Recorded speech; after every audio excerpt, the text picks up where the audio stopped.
క్రైస్తవ జీవితంలో ఉండవలసినది ఏది, ఉండకూడనిది ఏది అని దేవుడు నాకు తలంపు పుట్టించి ఒక పాట రాయాలని, వెన్నికలేని నన్ను దేవుడు వెన్నుకొని ఒక పాటను రచించడానికి దేవుడు చూపిన కృపకు క్రీస్తునందు తండ్రైన దేవునికి కృతజ్ఞతలు చెల్లిస్తున్నా. ఎందుకంటే శరీరానికి రోగం వస్తే మనము వైద్యుల ముఖాంతర మందులు వాడి రోగాన్ని గుణపరుచుకుంటున్నాం. కానీ ఆత్మకు సంబంధించిన రోగం వస్తే మరి దేని ద్వారా మనం గుణపరచుకోవాలన్నది ప్రాముఖ్యమైనది. ఎందుకంటే మనం మారమనసు పొంది బాప్తిసం పొంది మన పరలోకం వెళతామని మనం అనుకుంటున్నాం. కానీ ఆత్మకు సంబంధించిన రోగాలు కొన్ని ఉంటాయి. ఆ రోగంలో ఒక రోగం గురించి నేను పాట రాశాను. ఎందుకంటే ఆ రోగం ఏంటంటే ఆ పాట వింటే మనకు అర్థమవుతుంది. ఆ పాట వినడానికి కొద్దిగా 2 నిమిషాలు నా పాట గురించి తెలుసా. ఎందుకంటే క్రైస్తవ జీవితంలో మనకున్నది అసలైన రోగం ఏమంటే నేనే, నాదే, నా మాటే నడవాలి, నేను చెప్పిందే జరగాలి అన్నది భయంకరమైన రోగం ఆత్మీయ జీవితంలో మనకు ఉంటుంది. అది ఉండకూడదనే పాట రాశాను. ఎందుకంటే ఆనాడు పాత నిబంధనలు మనం ఆలోచిస్తే ఇశ్రాయేలులో ఐగుప్తు దేశం నుండి దేవుడు కానాను దేశానికి రప్పిస్తాడు. అందులో 6 లక్షల కాలబలములో కానాను దేశానికి చేరింది ఎంతమంది అంటే కేవలము 2. ఆ 2 ఎవరంటే కాలేబు, యెహోషువ. మరి ఆ 2లో 6 లక్షల కాలబలములో మోషే చనిపోతాడు. మోషే చనిపోయిన తర్వాత ఆ ఒక ఇశ్రాయేలు ప్రజలను పరిపాలించడానికి మోషే ఎవరికి అప్పచెప్తాడు? కాలేబుగా, యెహోషువకు అప్పచెప్తాడు. అంటే భక్తి జీవితంలో, విశ్వాస జీవితంలో, దేవుని గురించి బ్రతకడ జీవితంలో కాలేబు, యెహోషువ 2 ఒకే జీవితాన్ని బ్రతికినట్టు బైబిల్ మనకు చెబుతుంది. కానీ అందులో 2 ఒకే జీవితం బ్రతికినప్పుడు మోషే యెహోషువకు అప్పగించినప్పుడు కాలేబు నాకెందుకు అప్పగించలేదని ఒక్క మాట కూడా అనలేదు. ఎందుకంటే వాళ్ళిద్దరి జీవితం ఒకటే. 6 లక్షల మంది జనాభా పరిపాలించడానికి మోషే యెహోషువకు ఇస్తే కాలేబు నాకు ఎందుకు ఇవ్వలేదు అన్నాడు కదా. మరి ఇటువంటి తగ్గింపు మనలో ఈ రోజు ఉన్నదా?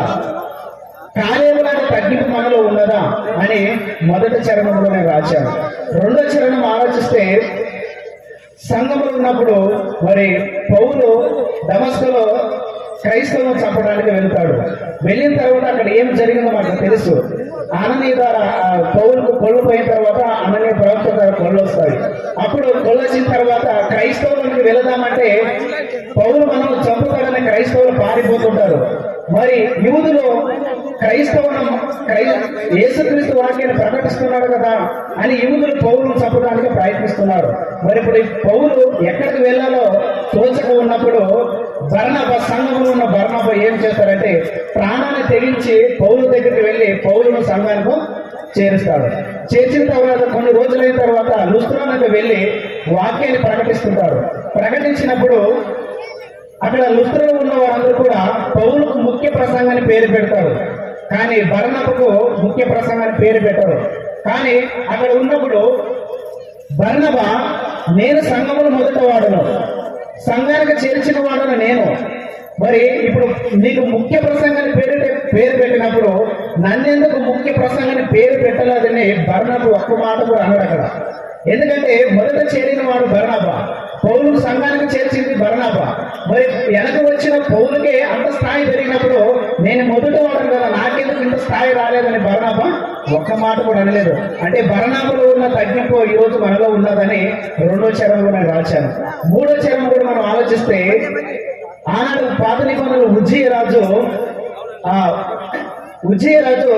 లేవీలు జరిపించే ఒక క్రమాన్ని నేను జరుపుతానని వెళ్తూ అహంకారంతో వెళ్తాడు. కానీ ఆ రోజు ఏం జరుగుతుందంటే ఆయన ఉజ్జీయరాజు కుష్టి రోగి కొన్ని రోజులు చనిపోతాడు. అంటే అహంకారంతో నానే చేస్తాను, నాదే నడవాలని ఉజ్జీయరాజుడు. మరి కొత్త నిబంధనలు మనం ఆలోచిస్తే ఏరో రాజు ఇది ప్రజలందరూ కూడా ఇది దేవుని సభమే కానీ మానవ సభ కాదన్నప్పుడు ఏరో రాజు కూడా పొంగిపోయి ఏమైపోతాడు? పురుగులు పడి చనిపోతాడు. అంటే ఆనాడు ఉజ్జీయరాజు నేనే అని కుష్ఠరోగి చనిపోయాడు. మరి ఆనాడు ఏదో ఒక రోజు నేనే అనే పురుగులు పడి మరణించాడు. మరి ఈ రోజు మనము కూడా క్రైస్తవ సంఘంలో ఎలా ఉన్నాం? నాదే నడవాలని, నా మాట వినాలని, నేనే గొప్పవాడని అనుకుంటున్నారా? అలా ఉండకూడదనేదే ఒక పాట రాశాను. కాలేబు లాంటి తగ్గింపు, బర్నబు లాంటి తగ్గింపు ఉండాలి తప్ప ఉజ్జయ లాంటి హెచ్చింపు, ఏ రోజుల హెచ్చింపు గర్వంతో మనం ఉండకూడగా, ఆత్మీయ జీవితంలో భయంకరమైన రోగములు మనం పడకూడగా ఉండాలనేది ఒక పాట నేను రాశాను. ఇది క్రైస్తవ జీవితానికి అత్యవసరమైన పాట కాబట్టి క్రైస్తవులు ఉన్న భయంకరమైన రోగము హెచ్చింపు అనే ఆ పాటలో రాశాను. కాబట్టి ఈ పాటను మనం చూసుకొని ఇందులో ఉన్న భావాలను తెలుసుకోవాలని, మరి ఇంతవరకు ఈ మాటలు చెప్పడానికి మరి దేవుడు, మరి ఇక్కడ ఉన్న సంఘస్థులు, మరి అయ్యగారు అందరూ కూడా నాకు ఇంత అవకాశం ఇచ్చినందుకు క్రీస్తు పూర్తి నా వందనాలు చెబుతూ ఈ యొక్క అవకాశాన్ని అధ్యక్ష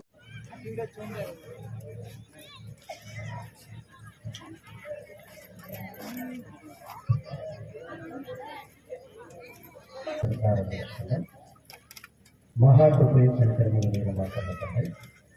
ఈరోజు చక్కటి వాతావరణాన్ని మాకు అనుకూలపరిచి మీ పిల్లలందరూ శ్రేష్టమైన నీ వాక్కులు మీ భాగ్యాన్ని మీరు అనుగ్రహించారు.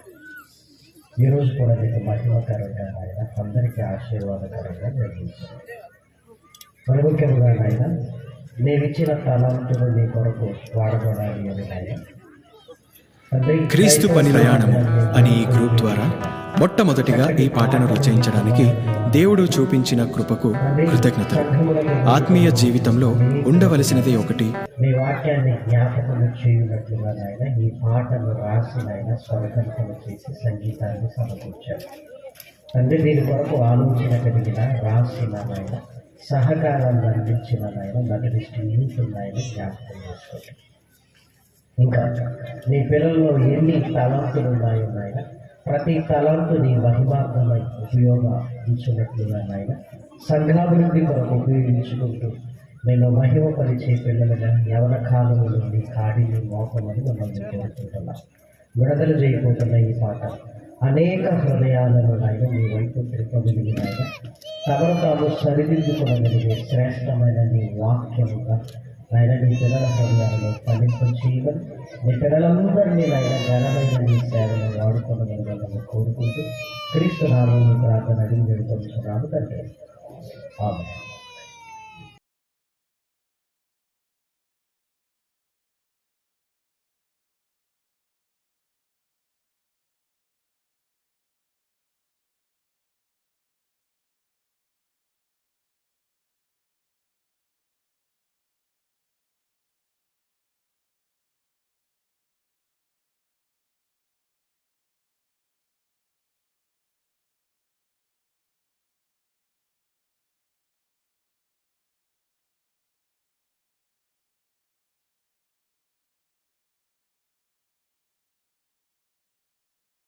ఉండకూడనిది ఒకటి.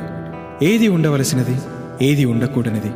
రండి, వినండి, ఈ పాట ద్వారా తెలుసుకోండి.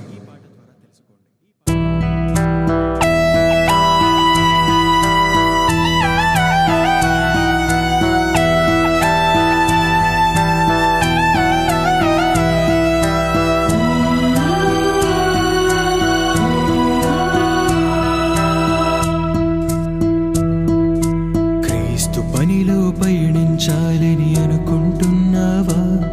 ప్రభు క్రీస్తు సేవను చేయాలని నీవనుకుంటున్నావా?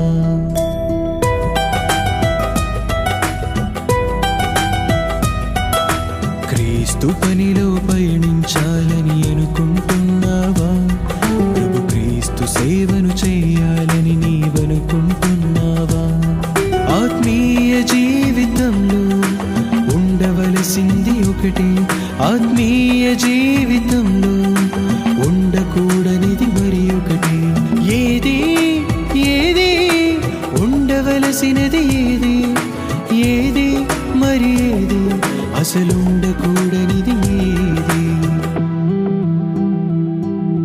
క్రీస్తు పనిలో పయనించాలని అనుకుంటున్నావా? ప్రభు క్రీస్తు సేవను చేయాలని నీవనుకుంటున్నావా?